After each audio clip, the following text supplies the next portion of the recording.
We learn some of the greatest lessons in life at the most difficult of times. We learn to live in the moment. We learn to appreciate things, unfortunately, when things go bad for us often.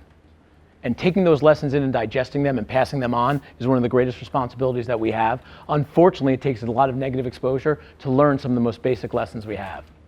When you look at the education process, we basically take our children, they go through grammar school, they move up to middle school, junior high school, they go to high school. Many of them will start their careers, they will start their experience in the real world there. Often others will go to college. They will go to college and find something they like and have a major, kind of gear themselves more towards something specific. Many will go to graduate school and they want to become something specific, whether it's a doctor or a lawyer or something along those lines. We prepare people to get into the real world and contribute to society. One of the things we don't do is prepare them with the basic knowledge of financial planning that they have to be aware of. We send them out, but we don't give them the lessons that they need. We give them the opportunity to get jobs. We give them the opportunity to make money, but we don't give them the opportunity to understand the fragility of life and why they need to be prepared in advance of the negative. 1996, I graduated from the University of Delaware. Blue gown, blue cap, so excited. My parents came down, they couldn't have been happier. My father is a financial advisor. I grew up with a mother as a teacher and a father in finance. There were things I soaked in that I had no idea I soaked them in at a young age, but I was able to adopt later in life great lessons that I had learned. And I remember my father coming up to me, and I grew up outside New York City in North Jersey, and my father comes up to me and he goes, "Congratulations, what do you think you're gonna do?" And I looked at my father, I said, "I'm gonna go into business with you, it's great." And my father looked me dead in the face, he said, "There's not a bleeping chance that that's gonna happen." He said, "If you wanna be in my business, you're gonna learn this business, you're gonna get licensed, you're gonna figure out what's best for you, and then you'll come back and talk to me." And man, was I upset. Like, what a jerk. I can't believe this guy. He's not gonna let me join his business. What he did is he gave me one of the greatest lessons in life. There's no free lunches. You go out and earn it. If it's something you like, something you're good at, show that you can do it, and then we'll talk later on. So I got into the business in 1996 as something called a wholesaler, and many of you probably don't know what that is. Companies that manufacture mutual funds, annuities, 401ks, life insurance. What they do is they manufacture these products, and then they have a wholesaler go and talk to financial advisors and try to get them to use it in their financial plans. They try to show where it makes sense, where it doesn't make sense, why you should use them over somebody else. And what happened is I found out that this business was really about creating relationships. And there were 3 lessons that I learned day one that I took with me. 1, if you're not going to own the product or give it someone into your family, don't sell it. Lose the battle to win the war and earn respect from the people that you work with. Number 2, always think of the end user, the client. It's not the advisor that we were selling these through. They were just the conduit to get them to the client. And number 2 had a big component to it as well too. Our job is always to be there when things are bad and allow people to know that when things don't go well, we've put a plan in place that addresses that to give them some semblance of good news when they need it the most. And number 3 was be honest. If you take all those 3 and you work hard and you put your time in, great things will happen. And great things did start to happen. I moved down to Philadelphia. I was from Northern Jersey. My roots started in Philadelphia. I moved to the Old City area, and this beautiful area with people becoming professionals, graduate students, everybody had ambition. It was an amazing place to live, and Philadelphia became my home. 2001, 2002, I not only became the top person at my organization, I became one of the top people in our industry. And I remember my father sitting down with me in 2001 saying, "You're doing pretty well. I think this is an industry for you. When are you going to join my firm?" "That ain't going to happen, Dad. Nice talking to you on that one right there." And everything started to go great. We built great friendships, relationships, and we were constantly sitting with financial advisors, helping them to prepare their clients for the unexpected and allowing them to be there when things are bad to make sure they can give that good news I mentioned earlier when people really need it the most. 2004, I was very fortunate that I met my wife. I might have been the wholesaler who was going out and selling people on the reason of why they should use our products, but after one date, she sold me. In 2006, we got married. Now, I will do the math for everybody in here, but about 9 months later or so, we had a first child that was on the way. All the presentations that I do, all the meetings that I had done, we always talk about planning in advance for what could happen. People want things when they can't get it. And I remember sitting down 1 month before my first son was born. We had just moved from Philadelphia to Bucks County, And I said, I will always practice what I preach. And it was important for me to sit down and do things that I didn't want to do. I set up my will. I started to do all my insurance planning. I had just done the Broad Street Run. We had just done a Tough Mudder. I thought I was in beast mode. Why do I have to do this? One of the things our youth doesn't realize is the fragility of the lives that we lead. And you never know what's going to happen. But everything I preached, everything I talked about, I would be the shoemaker whose kids had shoes. I was going to do it. I did all that stuff. There was stuff I didn't want to do, but it was the right thing to do. 2007, 2008, business is going fantastic. My first son was born in 2007. My second son was born in 2009. In 2010, my wife was pregnant with our third. Everything is going magnificent. We have our house in the suburbs. We've got our family being built. Business is great.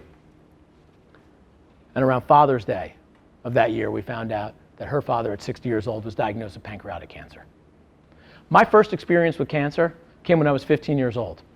My grandmother was diagnosed with cancer, and I wasn't old enough to own it. I wasn't old enough to digest it. What I remember was one day she was Grandma Harriet, the next day she was wearing a cancer turban, and the next day she was gone.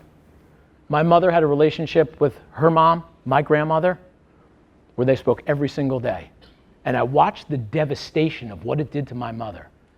And it just made me hate this cancer. I didn't understand it, but I just saw this negativity that it brought on. And it just made me anguish from the way that it treated my mom and what it did to our family. My wife had the same relationship with her father. My wife and her family are from Minersville, Pennsylvania, mining country. I grew up outside New York City. We had two completely different upbringings, two completely different lifestyles. But we just had an amazing relationship with each other's parents. Her father and her mother were instantly like a mom and dad to me. And her father and I, even though he did a lot of, he hunted, he fished, I did none of that stuff. Him and I would sit down, we'd grab a beer, watch baseball, and he was just an amazing person. And I watched, while my wife was pregnant with two young kids, she made it her full-time job to be there for her father and do everything she could to help him beat this disease. And for those of us not familiar with pancreatic cancer, you got an average life expectancy of 3 to 6 months. He starts doing well. He goes through a Whipple procedure. He goes through chemo. He goes through radiation. Rebecca is there pregnant, riding that bus with him on his journey the entire way.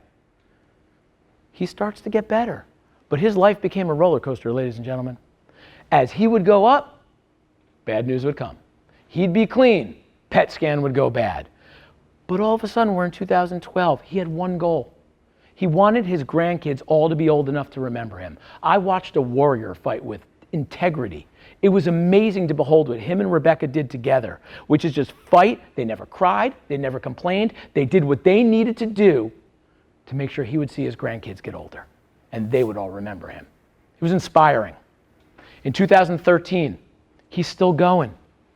I'm driving up in New Jersey on the way to one of my appointments, and it's a snowy, miserable day. There's ice all over the road.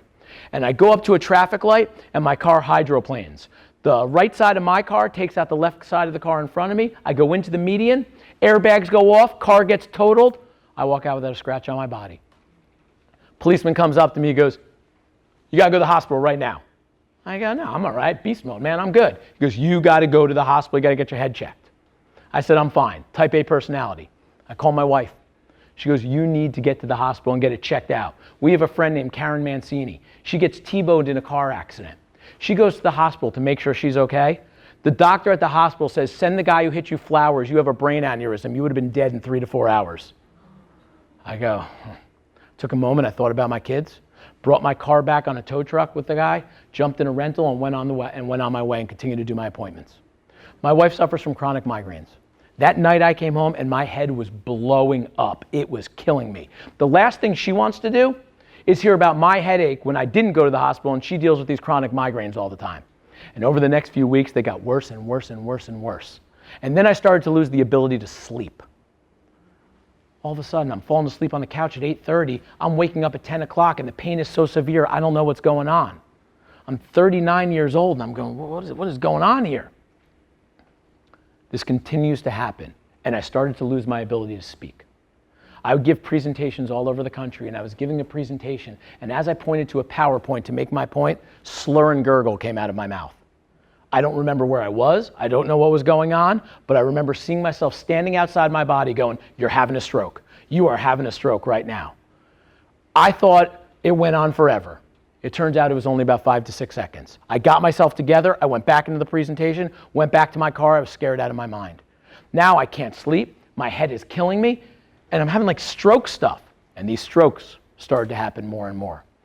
My wife and I are training for the Broad Street Run. We do it every year. We live in Washington Crossing, Pennsylvania. We run that beautiful towpath that goes through New Hope, covered bridges, farms, horses. And one day her and I are running, and she likes to talk when she runs, and she goes to ask me a question, and I don't answer because I'm having one of these strokes. And she stops in the middle of the towpath and goes, "What are you doing?" I go, "I have one of those things again." So I start going to the doctors. And they start telling me it's the worst season ever for sinus infections. And you need to start, we got to create a cocktail for you of medication that you could take to knock this thing out. I said, "Whoa, I don't take medication. I don't take Advil, I don't take anything." They said, "We got to get this out of you." I couldn't sleep. My head was killing me 24/7, and now I was having random strokes all the time. I'll take the medicine. They kept happening. May of 2013, I finally am giving a presentation in front of about 400 people. Halfway through it, I feel a hot flash hit me. I now know that hot flash means something bad's about to happen. I turn my back on everybody so I could point to a PowerPoint so they won't see it, and that's the moment I said I'm going to the hospital right now. That was in my hometown I grew up in Parsippany, New Jersey. I get in my car, I call my wife, she's at the King of Prussia Mall. I go, "Here's the deal." She goes, "I'll meet you at the hospital." And we met at a place called Capital Health in Hopewell, New Jersey. I jump in the car, 90-minute ride. My head was all over. Maybe it's no big deal. Maybe they can give me some medication. Maybe I'm going to die. I don't know what's going on. We meet there, we go in, and the first thing they said was, "We're going to give you a CAT scan." I said, "Okay." So they give me a CAT scan. They come in a couple hours later. They go, "Mr. Newman, we know the deal." What's the deal? They go, "You have a lesion right here." To me, a lesion is a cut or a bruise. My first thought is, car accident. Probably banged my head. Should have went to the hospital, but okay. That's the issue. Let's keep this thing moving. Tell me what you got to do to fix it. So they brought me in for an MRI, MRA. We're there about 7-8 hours. Rebecca decides she's going to go home. She's going to make lunch for the kids about 1:32 in the morning, sleep for an hour or two, and come back at 5 a.m. They need to bring me down in for one more MRI, but they have to do it with contrast now. So they put me in this little wheelchair. They're going to wheel me down. The nurse comes up behind me. She goes, "All right, Mr. Newman, we got to take you down. MRI contrast. We got to see how big your brain tumor is." I go, "It's a lesion." And that's the moment at 39 I found out I was diagnosed with brain cancer, while my wife was home taking care of my father dying of pancreatic cancer, and we had 3 kids under 5 years old. I sat in this tube for an hour, and my mind was all over the place, trying to think what happened, why would this happen? They brought me back to this room and cooked me up to 1,000,000 different machines. They laid me down, and I have no problem telling you, I just started to cry. And I started to have retrospective on my life. What did I do? Did I hurt somebody? Did I do something bad? Am I a bad son? Am I a bad dad? And I'm thinking of all these things I did. And ladies and gentlemen, strength is not the size of your arms. Strength is not how big you are. Strength is something that's embedded in our bellies, that when we need it the most, we have the ability to find it as long as we own it. And I can't tell you why this happened, but I just started cursing my brains out and screaming, and the nurses came in and said, "Oh my God, are you okay?" And I said, "I'm fine." And my pity party was over. I don't know where it came from. I didn't know I had it in me. But from that moment on, I had one goal: to beat this thing for my children and for my family, and to take the burden off of what my wife was dealing with, which was legendary to watch. So the next day, my family's going to come down to the hospital. And I know how they're going to act. They're going to be supportive. They're going to be there for me. But I know what they think. Your son has brain cancer means he's going to die. So my mom and dad walk in, and my dad gives me that, "How you doing, buddy?" He looked supportive as could be. I saw it in his eyes. I saw the fear. I knew what he was thinking. I said, "Dad, sit down on the bed for a minute with me." And I grabbed my iPad. You know what the first thing I pulled up was? My will. I then pulled up all my insurance. I pulled up my life insurance. I pulled up all my investments. I pulled up everything that I had preached my whole life. And the first thing that came to my mind was every presentation I ever gave was about me. And I showed him everything. And we went through it.